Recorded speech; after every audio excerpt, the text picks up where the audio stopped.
Hey there, in this video, I'm going to show you how to delete your Airtable account.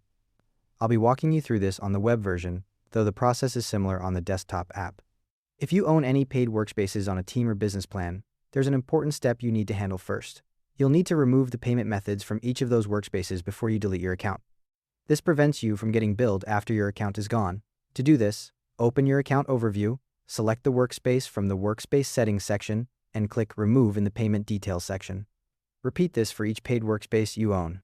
If you're only on a free plan, you can skip this step entirely.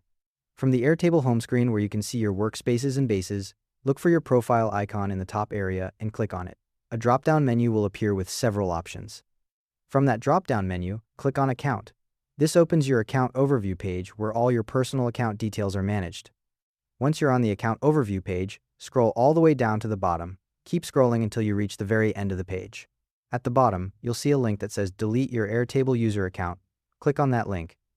A confirmation dialog will appear asking you to confirm the deletion. This is your last chance to change your mind once you proceed. The deletion is permanent and irreversible. In the confirmation dialog, click the button that says Yes, confirm deletion of my account. Your account will be deleted immediately and you'll be logged out. A few important things to keep in mind. First, this deletion is permanent, so back up any data you need beforehand.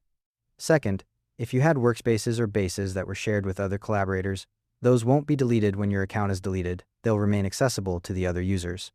Third, your deleted data will remain on Airtable's servers for a retention period before being permanently erased. If you need it deleted sooner, contact their support team directly.